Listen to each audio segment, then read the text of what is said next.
صوت إفريقيا، بقعة ضوء نسلطها على كل قضايا الجالية الإفريقية والعربية، السياسية، الاجتماعية، الثقافية والاقتصادية، مجتمعة في مكان واحد لتكون صوتاً واحداً لإفريقيا في أمريكا الشمالية وكندا. صوت إفريقيا، قناتنا، قناتكم، وقناة الجميع.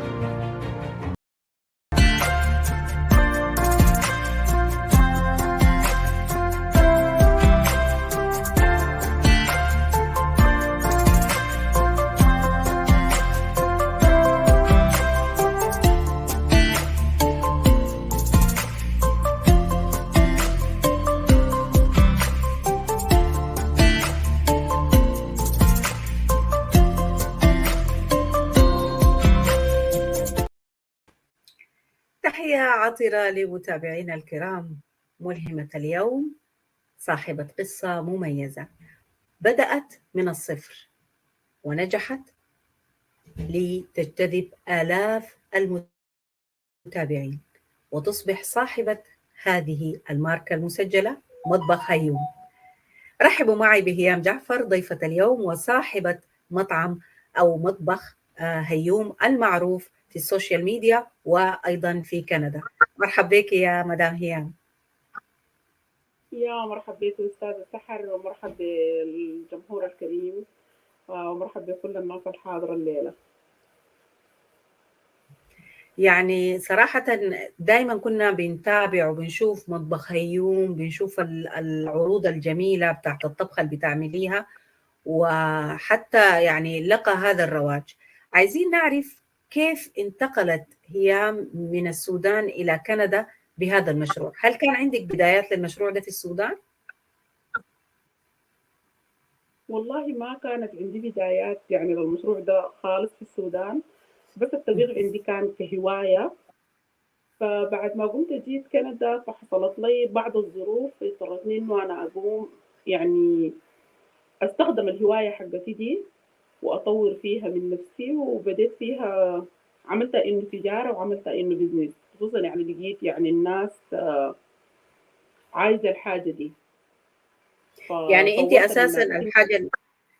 نعم، الحاجة اللي عرفتها إنك أساسا تخصصك تقنية المعلومات والحاسوب، فانتقلت من الأرقام والحسابات للقياس والموازين في المطبخ. أيوة والله يعني أول خاص. وصولك لكندا، احكي لنا عن أول أيوة. وصولك لكندا عشان نعرف كيف عملتي انتجريشن أو تأقلمتي. والله طبعا أول لما وصلت كندا فكان الموضوع عادي إن أنا أقوم أنزل دراسة أول عشان تحت البلد، وبعد ذاك كنت ناوية إنه أكمل في مجالي حق التقنية تحت المعلومات. فما قدرت صراحة، السنة الثانية طوالي حصلت ظروف للأسرة، فاضطريت إنه أنا أقوم أسيب الدراسة لفترة، وكنت لازم يعني أبحث عن عمل عشان أقدر أساعد أسرتي في السودان، وخصوصا يعني إنه أنا أكبر واحدة في البيت وكل أخواني صغار، ووالدي توفى الله يرحمه، فدي كانت يعني. نعم. والحمد لله يعني لقيت إنه يوم اشتغلت بعد ذاك رجعت إنه أنا أكمل في الدراسة لحد ما وظيفة أسرتي استقرت، والحمد لله الأمور بقت ماشية. يعني أنت في البداية زيك زي أي زول قادم لبلاد جديدة وعندك أحلام وطموحات، لكن بديتي ترتبي الأولويات، فشفتي إنه المسؤولية الأولى الأسرة، وبعد ذلك بديتي في الخطوة الثانية. الخطوة الثانية اللي اخترتيها كانت أيوة شنو؟ والله الخطوة الثانية إنه كانت إنه أنا أدرس، وحتى يعني إنه في مجال الطبيخ إنه أنا أطور نفسي فوقه، وخصوصا يعني هنا في كندا ما بيكتفوا بس بإنك أنت عندك خبرة، فلازم تقومي صحيح. إنك تاخدي كورسات ويكون عندك شهادة، وحتى خبرة مش خبرتك أنت يعني من بلدك، لازم تاخدي الخبرة تحت البلد هنا.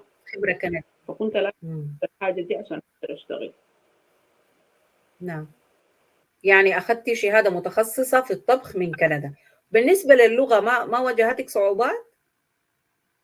والله طبعا اكيد طبعا، يعني شوفي نحن بنتكلم لغه عربيه فتجي في الانجليزي، فكانت يعني صعبه جدا، لكن مع الشغل فبتخليك يعني انك انت تتكلمي، بيعلمك الكلام اول حاجه، المخاطبه والكلام دي حاجه، بعد ذاك المدرسه بتعلمك القرايه والكتابه.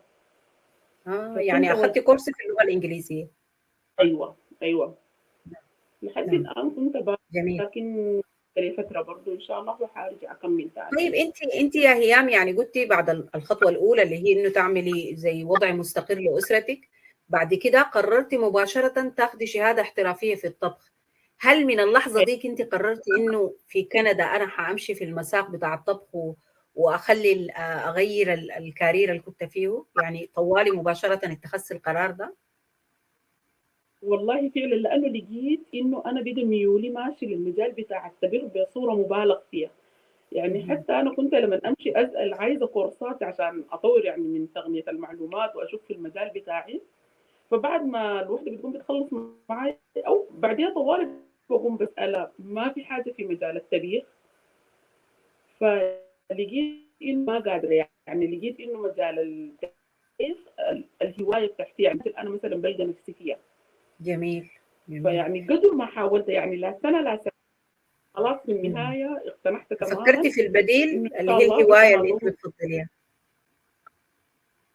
ايوه، يعني نعم. دي هوايتي المفضله وقلت اطور فيها من نفسي في بلد، خصوصا يعني بكيف لك وكل الفرص، فالله اقدر اطور فيها باذن الله.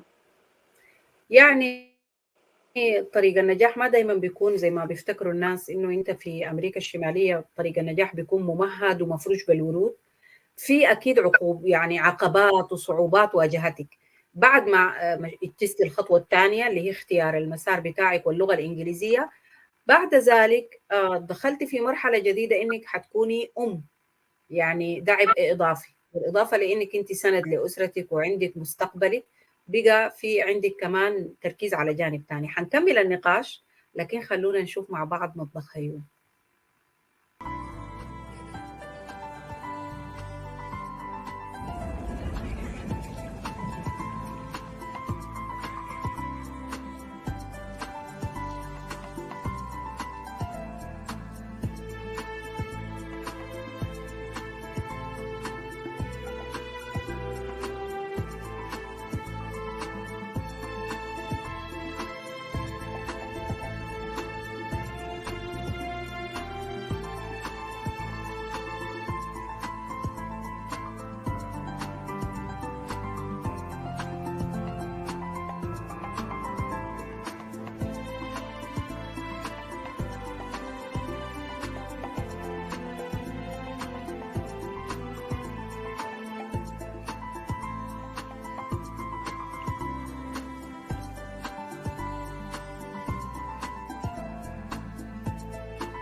ما شاء الله المطبخ طبعا الأطباق الجميلة والرائعة وطريقة العرض المتميزة ما بتوحي أبدا بأنه هذه السيدة عندها مشاغل كثيرة وعندها طفلة صغيرة بترعاها.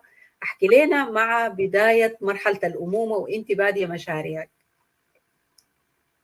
بالذات يعني دي كانت كمان مرحله كمان مختلفه تماما، كونك انك انت تكوني ام وتكوني انك شغاله عشان تقدري تسند اسرتك الكبيره وتسند اسرتك الصغيره، فبجد كانت حاجه صعبه.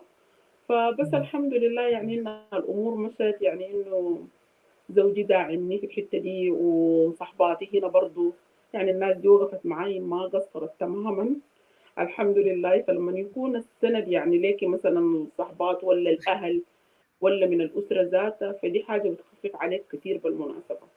نعم، أنا لاحظت كثير ودائما بكرر الملهمات المتميزات بيكون دائما في أسرة داعمة، سواء الأسرة الصغيرة الزوج والأبناء أو الأسرة الكبيرة الأب والأم والأخوان، أو حتى الصديقات المقربات ممكن يكونوا يعني سند حقيقي في طريق النجاح. ايوه أول ما بديت المشروع كيف بديتيه؟ احكي لنا، لأنه الخطوة دي مهمة. بداية المشروع أنت اتخذتي القرار مشيتي في الطريق الصحيح واخذتي الشهاده واخذتي اللغه الانجليزيه عشان التواصل او الكوميونيكيشن، وقدرتي تعملي يعني توازن ما بين حياتك الخاصه وعملك. اول خطوه لك في المشروع كانت كيف، او كانت وين وجهتيها لاي مجموعه؟ والله أول حاجة كنت بديت يعني بالأصدقاء المغربين. بعد ذاك صديقاتي ديل عندهم يعني معارف تانيين، فكانوا بينقلوا الحاجة دي. مثلا بيسألوا أن إحنا يعني في جاليات تانية مثلا زي الجالية التشادية، في حاجات كثيرة مرتبطة بيننا وبينهم، يعني سواء في الطبايخ السودانية أو في المخبوزات. فكانوا بيطلبوا، ما في مثلا وحدة إنها بتعمل الخبايث حقتنا حقت يعني ناس زمانك بالطعم المميز وطعمنا الزمان. فكانوا بيسألوا، فكانوا بيجوني في البداية. أيوة ما كنت بروفيشنال كده في الحاجات دي زي هسه، ولحد هسه زي ما اكتسبتي بقول الواحد. خبره. أيوة. نعم. فصبرت معاي بالجد يعني، رغم الواحد بتحصل لك كمية من الأخطاء، لكن برضو كانوا بيتغاضوا عنا وبرضو بيدعموني، بيقول لي كده بما, استمري بما انك بتحكي انه مرات بتحصل بعض المواقف، احكي لنا لو بتتذكري موقف طريف مع بدايه مشروعك للطعام كده، احكي لنا لو بتتذكري. لا يعني عادي أنا ممكن أعمل، شوفي أعمل الوصفة عادي، ممكن الوصفة كان إنها مثلا تحرق مني، تمام. واو. فعادي ممكن يطلع مثلا طعم، أنا مثلا خديت حاجة زيادة، يعني قبل كده إنه أنا وازنة على إنه ده سكر، فإنه طلع ملح، فبضطر واو. إنه أنا لا يعني. نعم. ففي وبعد حاجات المجهود والتعب احيانا في اخطاء يعني بتخلي الواحد انه يقول لا يمكن دي اشاره انه انا اتوقف، لكن انت رغم الاجهاد والاخطاء الخطيره دي واصريتي انك تواصلي. فعلا واصلت. ويعني عندي مثلا حاجات، مثلا حاجة لما نجي أجربها فبقوم بستشير صحباتي فيها، يعني يجربوها هم أول مرة، بعد ذاك أنا أقدر أعرضها لباقي الناس. فدي الحاجة اللي جميل. لقيتها إنه أنا، والحاجة مثلا لما ألقاها ضبطت فلازم أنا أكون عارفة إنه المقادير بتاعتها تماما، بيكون عندي ورقة وقلم بسجل فيها كل كبيرة وصغيرة عشان ما أخطأ تاني في الوصفة خالص. انت اساسا زوله جايه فدي من عالم الارقام، يعني جايه من تقنيه المعلومات والحاسوب، فاكيد ما حتغلبك الاوزان يعني. هل لاحظتي انه في أيوة. في جاليات غير الجاليه السودانيه والتشابيه او الناس اللي هم ثقافتهم قريبه للثقافه السودانيه، في ناس من ثقافات مختلفه اجتذبوا الاكل السوداني؟ والله فعلا في أول حاجة حتى الخواجات هنا معانا فوق البلد يعني بيحبوا أكلنا السوداني. طيب في عندي مثلا اليمنيين، في الصومال، السعوديين، عرفتي؟ فما بس يعني السودانيين والكشاديين. هل في يعني في وجبه معينه حاجات. بتحس لهم بيفضلوها؟ يعني اكله معينه بيفضلوها؟ أيوة أول حاجة عندك مثلا السلطة بتاعتنا حقت الأسود، الطعمية حقتنا بطنية، الفول بتاعنا المدى السوداني. عندك مثلا اللحمة بتاعتنا كانت الشية أو لحمة بتاعت الصاج. فدي يعني حاجة كلهم متفقين عليها، إنه لكن الطعم السوداني زيه ما في الحاجات دي خالص. جميل. دي أكثر وبرضه الحاجات بتسأليهم اللي يعني بتعجبني. نفس الشيء اللي بتعمليه مع صديقاتك المقربات، بتسأليهم بعد ما ياكلوا الوجبة إنه انطباعهم أو إذا ناقصها شيء أو كده بتحاولي تعرفي تقييمهم؟ أيوة يعني كثير من الناس الواحد مثلا بيجي بيستلم مني الحاجة فبقوم بطلب منه، بيقول يعني بقول له بكل صراحة أنا مثلا إنه في حاجة أنا ممكن أزيدها أو حاجة أنقصها أو الطعم ما ياهو، بكل صدر ورحب على الحاجة دي الواحد يديني رأيه عشان الواحد يقدر يطور من نفسه. صحيح، دي نقطة مهمة. في ناس بعض يعني كانوا الناس في بتديك مثلا المشاريع آراء دي. مثلا الصحبات، لا أعملي دي كده، خدي دي كده. صحيح، في ناس في بعض مشاريع الأطعمة وكده أحيانا ما برضو النقد السلبي، عايزين دايما إيجابي، لكن سلبا أو إيجابا دي كلها بتخلي المشروع يمشي لقدام. ما دايما الناس بيقول لك لا حلو حلو انت بتمشي، لازم ينبهوك حتى لو لتفاصيل صغيره يعني.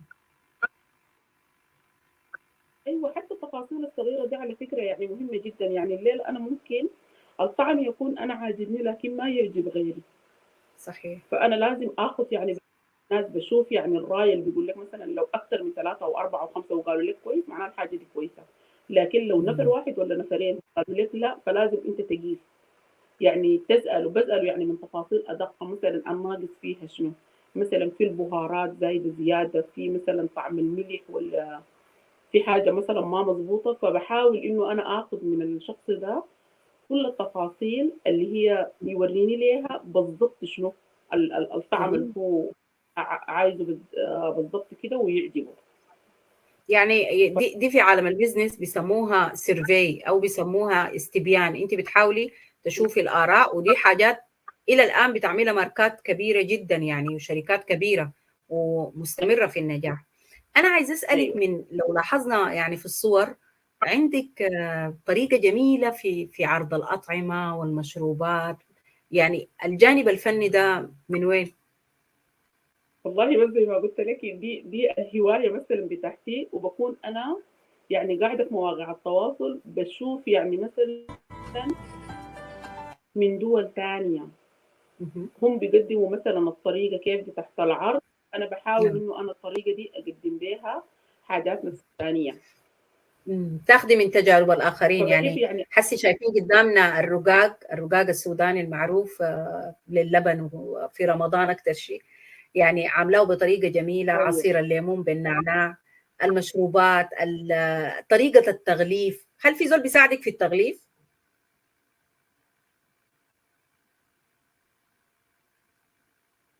ولا والله أنت بتقومي بكل الحاجات؟ يعني بتغلفي الأكل براكي، بتجهزي براكي؟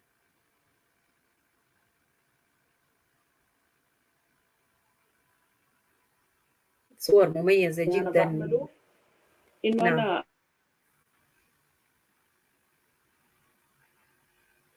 يبدو عندنا مشكلة مع الإنترنت. ناخذ الفاصل الثاني ونواصل حديثنا الشيق مع هيام من مطبخ هيوم.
وعدنا من الفاصل لنواصل الحوار الشيق، وكنا توقفنا عند سؤال التغليف والعرض، وهذا الأسلوب الجميل المشوق للجميع. هيام، أنت يعني في شخص بيساعدك على أنك أنت تقومي بالتغليف والعرض، ولا أنت لوحدك اللي بتقومي بالحكاية دي؟ لا والله ما في زول بيساعدني، فالعرض والتغليف ده كله أنا بقوم بيه براي. عملية متعبة شوية لكن في النهاية بتطلع يعني حاجة جميلة وصورة مرضية لكل الناس. مم. وحسيتي بانه الطريقه بتاعت العرض دي ساعدتك في انك انت تقدري تقدمي مشاركات في بازارات، في معارض، في احتفالات، انك تدخلي بطريقه العرض المميزه دي؟ أيوة فعلا، لأن طريقتنا أنا طريقتنا السودانية كنت مصرة جدا على إني أقدم حتى طريقة العرض لو بصورة حديثة لكن لسه تكون بالطريقة السودانية. فدي كانت كل نعم. الناس بتحبها حتى من يعني من جاليات تانية، يعني شايفين إنه الطريقة مميزة. أنا ما حاولت أغير من الطريقة السودانية بس بصورة حديثة، فلاقت إقبال كبير من الناس. نعم. في ناس كانوا بيتكلموا عن انه مطبخ هيام ما بس مطبخ بيقدم الاكل السوداني وبيعرضه بطريقه جميله، بل هو ايضا اكل صحي. وطلع شعار كبير جدا مع هيوم بتسوي جذوب. فكده احكي لنا عن الشعار ده. والله الشعار ده أطلقوه علي يعني الناس في الجروبات أول ما أنا أصلا كان بديت. فبس كانوا في التعليقات يعني بيكتبوا الكلمة دي دايما، عرفتي؟ يعني كل ما مثلا أعمل حاجة فبقوموا بيقولوا مع هيوم حنربي جذوم. يعني الحاجة مثلا لما تكون دسمة، مثلا لو بسبوسة حاجة حلوة، فدايما كان بيتكتب الكلام ده. فمن نعم. اللحظة دي بقى الحوار ماشي مع هيوم على حربي جذوم. على حديثك زي ما شاهدنا في الفاصل الثاني، الحلويات عندك ما شاء الله لا تقل احترافية عن الأكل الأطباق المالحة. يعني مم. شاهدنا في الصور بتعمل البسبوسة والباستا السودانية وأشكال مختلفة من الحلويات. هل لاحظتي أيوة. إنه مثلا الحلويات دي بتجذب الشعوب الأخرى الغير سودانيين أو أفارقة، بتجذبهم أكثر؟ أيوة، شفتي الحلويات بتاعتنا نحن السودانية دايما ما لأنه ما بنضيف لها إضافات تانية. فدي الحاجة اللي بتميز الحلويات السودانية من باقي الحلويات. فكل نعم. الناس بيكون عليها يعني إقبال، يعني أنت بتحسي بطعم الحلو ذاته، ما فيه أي إضافة، ما فيه أي نكهة غير مستساغة. فكانوا بيحبوا الحاجة دي جدا. فعشان كده نعم. ما حاولت مثلا أدخل إضافات جديدة، بس بخلي الحاجة كما هي. مهم. يعني هي ذاتها بتستخدم المكونات اللي هي بيستخدموها عادة في الحلويات السودانية، الفول السوداني والمكسرات والنكهة السودانية دي. الشعوب الثانية ما تستخدم الفول السوداني في البقلاوة أو الباستا مثلا. فيعني أنت أصريتي برضو إنك تحافظي على النكهة السودانية، ودي حاجة جميلة جدا. أيوة أيوة فعلا، ما حاولت صراحة أغير.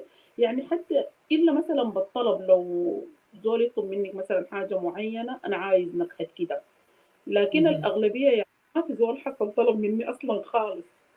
بس بيقولوا عايزين على النكهة يعني السودانية بتاعتهم، باص السوداني. حسب اللي جربوه. أيوة، نعم. حسب الحاجة الآن أنت الأول. يا هيام، أنت بالتحديد في كندا، في مقاطعة أونتاريو أيوة، وفي تورنتو، لا، في بتلاحظي مدينة إنه في. نعم. في مدينة هامilton. في مدينة هامilton، وبتمشي أيوة مشاركات في تورنتو، أيوة وبتشاركي مع الجالية السودانية وفي عموما مع الجالية العربية. زي ما حصل أيوة 24 فبراير الماضي، كنت برضو مشاركة في بازار، لو ممكن تحكي لنا عنه. أيوة فعلا بشارك في البازارات تورنتو مثلا ميسيساغا، يعني أي دعوة تقدمت لي من بازار فأنا كنت بكون حضور، يعني مشاركة بأطباقنا السودانية، بحاجاتنا نعم. السودانية. فكان قبليها كان يوم السودان، مهم. وبازار يوم 24 كان بازار رمضان، ده برضه كنت مشاركة فيه. يعني مشاركين حتى ما السودانيين بس، من جاليات تانية، جاليات عربية برضه كانت مشاركين. فما مهم. بتحصل بس على حاجاتنا السودانية، حتى يعني الجاليات التانية بتكون راغبة في إنها تيجي تشوف حاجاتنا، يعني تتذوق من تتعرف. الأطباق السودانية. أيوة، حتى نعم. إنه يعني حتى طعم الشاي السوداني غير. يعني كانوا صحيح. بيجوا بيسألوا دايرين شاي سوداني على الطريقة السودانية. نعم. أنت ذكرتي الآن البازار كان بخصوص رمضان، وفعلا أيوة إحنا في أيام مباركة بنستعد لشهر رمضان الكريم. لاحظنا في الفاصل الثاني المشروبات والعصائر، لو ممكن تحدثينا، لأنه المائدة السودانية في رمضان متميزة بمشروبات يعني خاصة جدا، لو ممكن تحدثينا عنها. أيوة المشروبات السودانية طبعا دي بتكون حاجة أساسي، بالذات نحن هنا يعني في الغربة بنحاول إنه نتمسك بمشروباتنا السودانية أكثر، اللي هي عصير التبلدي، عصير العرديب، عصير الأبريق السوداني. فدي من العصائر الأولى بتكون بخصوص السودانية. نعم. فدي لابد منها. بعد ذاك بتاخد الإضافات بتاعت نعم. عصير الكركديه والليمون بالنعناع والتبلدي. يعني يا هيام، هل الأشخاص اللي بيطلبوا منك أوردرات الأطعمة بيطلبوا منك برضو العصائر من ضمنها؟ والله ما حصل جربت مثلا لغير السودانيين العصائر، لكن ممكن أيوة السودانيين في بعض الناس بتكون حابة يعني إنه تعملها العصاير السودانية دي مثلا بتكون الناس شغالة، بيكون حتى ما عندهم زمن، الناس بتجي يعني مع زمن الفطور، فبعمل لهم العصاير السودانية. هل هل لاحظتي انه الناس بدأوا يلتقطوا اسامي الاكلات السودانيه؟ لانه انت ما شاء الله بتعملي العصيده والقراصه والملاحات المختلفه معاها وكده، هل لاحظتي انه بدأوا يلتقطوا الاسامي حقتها؟ أيوة كتير كتير، يعني معظم بتلقيهم يعني ما بيقدروا مثلا يقولوا النطق الصحيح، لكن عارفين إنه الأكلة السودانية دي اسمها شنو. يعني نعم، بالذات ده العصيدة تعريف دي. جيد برضه. نعم. احنا مقبلين على رمضان يا هيام، وانتي ما شاء الله متخصصة في عالم المطبخ والطبخ بالذات للمواسم اللي بتخص المسلمين وبتخص السودانيين. شنو الحاجات التكات بتاعت المطبخ اللي ممكن تفيدي بيها ربات البيوت يقدروا يحضروها في رمضان؟ خصوصا بتعرفي هنا معظم الأمهات يا إما بيدرسوا يا إما بيشتغلوا. الحاجة اللي ممكن تساعدهم في رمضان يعني كتحضير وإعداد جيد للسفرة الرمضانية. يعني ممكن أنا هسه مثلا يعني في البيت مثلا زي الملاحات، ممكن أنت بتعملي مثلا الطبخة بتاعت يومين، يعني مثلا بتاعت الليلة وبكرة أو 3 يوم بالكثير. دي بتكون جاهزة، بتكون بتقسميها في علب صغيرة، بتفرزيها على طول. بتيجي بس من الصباح بتنزليها قبل الوحدة ما تمشي الشغل، بتيجي تلقى إنه الأكل ساع، بعد ذاك بتحاول إنها هي تسخنه فبيكون جاهز. حتى العصيدة القراصة الحاجات دي كلها بتقعد يعني فترة اليوم اليومين. العصاير ما ظنيت إنه فيها صعوبة، عادي يعني ممكن في نفس اللحظة بتتعمل، لكن بس خفيفة. بتواجه الناس مثلا مشكلة المعجنات، التبييض. معجنات يعني زي السمبوكسة زي الطعمية دي كيف ممكن هم يحضروا لها؟ طيب دي ممكن انت تحضريها مثلا قبل بفترة، وبرضه نفس الشيء على الفريزر، بس بتيجي تسخنيها في الاير فراير، فبتكون كأنك عاملاها في نفس اللحظة. يعني بس قبل 10 دقائق او ربع ساعة بتطلعيها وعلى التسخين على طول، فدي بتكون نعم. جاهزة تمام. دي كلها يعني زي ما بيقولوا خطة إسعافية، إنه هي إذا بتشتغل أو عندها دراسة أو كذا بتجي على الساعة اللي قبل الفطور بتقدر إنه سريع تحضر السفرة. ايوه. نعم. والله يا هيام الحديث معك والحديث حول مشروعك حديث طويل وشيق، ونتوقع يمكن بعد 5 سنوات من الآن مطبخ هيوم يكون غزا الاستثمار في العالم العربي وبقى عنده أفرع كبيرة. ممكن إحنا نكون من المحظوظين نطلب معاك لقاء تاني نستعيد الذكريات يعني.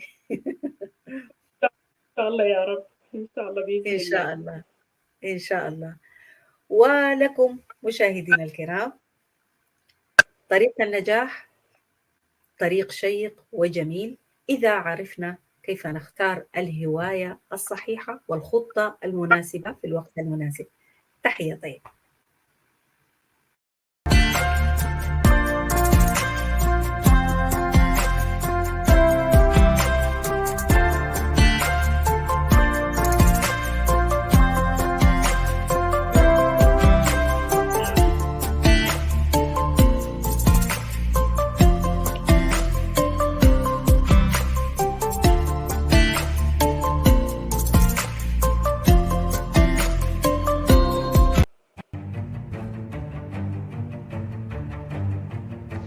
صوت إفريقيا، بقعة ضوء نسلطها على كل قضايا الجالية الإفريقية والعربية، السياسية، الاجتماعية، الثقافية والاقتصادية، مجتمعة في مكان واحد لتكون صوتاً واحداً لإفريقيا في أمريكا الشمالية وكندا.